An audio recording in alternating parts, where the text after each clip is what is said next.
Donald Trump likes to claim that E. Jean Carroll, who he has been found guilty of sexually abusing, is someone he doesn't know.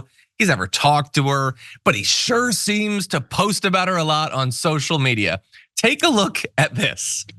We're gonna show you let's go into the little video and you can see a little bit of the 30 social media posts that he put up about E. Jean Carroll in a frenzy, just a furious sitting on the toilet post-a-thon about E. Jean Carroll. Once again, doing the thing he does where he just takes anything that she has ever tweeted in her life that has anything to do with sex or attraction, and he posts it with the idea being that if you were raped 30 years ago, you would never again talk about the subject of sex. And if you do, it proves that you were not raped. That is very convincing to him, probably also very convincing to the men who tragically look up to him.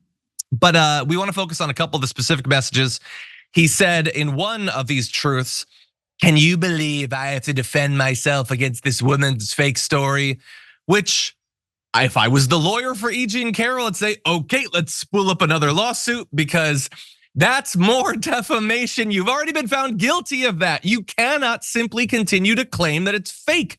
You've already gone through this process. You've presented what you think passes for evidence, and the jury has found you guilty. You sexually abused her. That's a thing that happened, and you continuing to lie about that is not something that legally you're supposed to be able to do. Now, he also put up and just whole screeds about the judge because again, there is no judge in the world who is so pure, so innocent, so minty fresh that he isn't gonna find something that makes it so that their mere presence in his trial invalidates the entire thing. Points out that Judge Kaplan was Clinton appointed, so obviously the entire thing is bunk. Has an absolute hatred of Donald J. Trump. I will, to my dying day, never understand why he keeps doing that. We know who is posting the message. Why does he like to it's like his truth social version of peekaboo. I'm Trump. I don't understand why he does that. But anyway, he goes on to continue to lie about the actual nature of the claims that she made, claims that have already been adjudicated in court. He goes on in his second truth to say that she is making up Monica Lewinsky type stories about dresses and everything. Starts talking about the lawyers and is attacking them, calls it extortion. Once again, points out that she had a cat named Vagina because I'm pretty sure case closed. Generally, in my experience in the legal field, which amounts to watching most of the show Suits, when they find out that the person they're up against had a cat with a weird name, that's usually the end credits rolling. The thing's done there. But anyway, yeah, you know who's guilty. Cat with a weird name. You can't, if you have a cat who's named Vagina, obviously I didn't sexually abuse you in the 90s. That's just logic, America. So look, I don't know what this is supposed to, sorry. The thing that I want to say is, I don't know what this is supposed to achieve, but I can suspect what it's supposed to achieve. It's supposed to whip his base into a fury of threats against her and more mockery of her online. The entire stuff that this trial was supposed to put to an end, he's doing more of. And also, it's a non-defense defense. It's him talking about the charges against him. He's not presenting evidence, anything that would actually stand as defense for him, but he's technically talking about it and he's mocking the accuser. So for a Trump fan, that's basically the same thing as a defense. So he comes out of this looking good, I guess, even though again, he's already been found guilty of sexual abuse. Right, I mean, I Final think thoughts? I agree with you a little bit, but I also feel like it's just him unable and incapable of defaming, defending himself, and reminding even his base that he was accused and convicted of sexual abuse. He just does it out of pure ego. I don't really think there's a thought around, yeah, now we're gonna troll her en masse. Like she's already incurred that and gotten that from his base. Two things I just wanna say. He confused her with Marla Maples. We all know that. He thought a photo of E. Jean Carroll was his former wife, Marla Maples. And then also, E. Jean Carroll, speaking of her sexual proclivities, said that after being raped by Donald Trump or sexually abused in a court of law, convicted of sexual abuse, she was unable to have a normal sex life with anyone for decades. according to her testimony. Okay, now that's not legal, but that is her account. That is her story. And the last thing I'm gonna say is, yo, this guy's still running for president. This guy's running for president. Meanwhile, meaning the United States government has an easier barrier to entry than the NBC Universal Corporation, which like finally got rid of Matt Lauer, then CNN, then the most like bloodthirsty, money thirsty like MFers out there. Like this is our United States government, and he is running for president having been convicted of sexual abuse. How? Yeah. Why?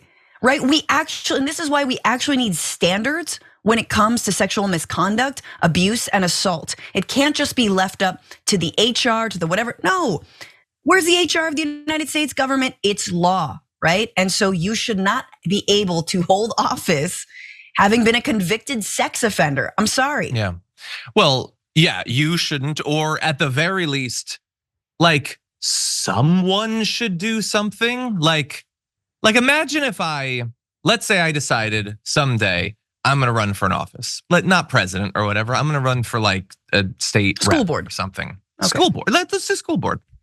And halfway through the race, yes, the person I'm running against is convicted of sexual abuse, and my reaction is, it would be impolite to bring that up. What are you doing, Nikki Haley? What are you doing, Ron DeSantis? Do you know that Donald Trump got 53% of women's vote in the Iowa caucus according to exit polls? Now look, I no longer have the boyish naivete or optimism to say that if they'd made a big deal out of the fact that he sexually abused this woman, has been found guilty of it in a court of law, and is still mocking her and trying to get her harassed and potentially brutalized or killed, that would really hurt him among Republican women.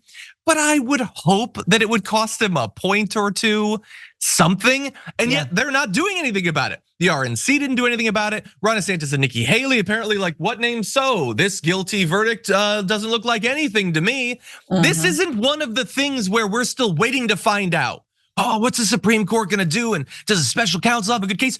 We're done with this one. He was found guilty of sexually abusing a woman and then lying about it for decades and viciously mocking her, specifically because he despises women and has a decades-long history of enthusiastically demonstrating that he despises them.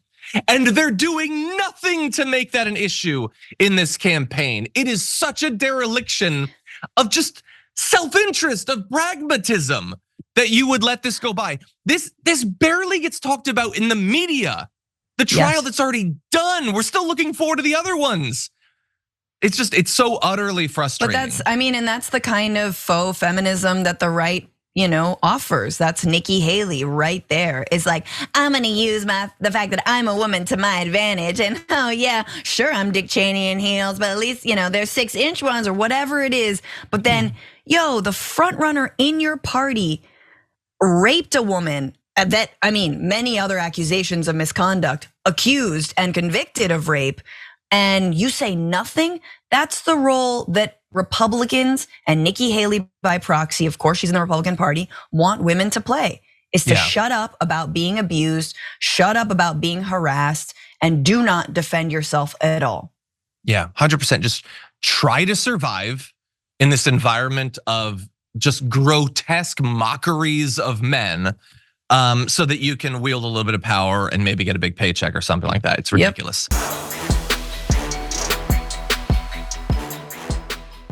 For more political news breakdowns, interviews, stories of activism, and me trying my hardest to care about the occasional big celebrity news story, subscribe to our YouTube channel at youtube.com/The Damage Report. And you can ring the bell wherever it is so you don't miss anything.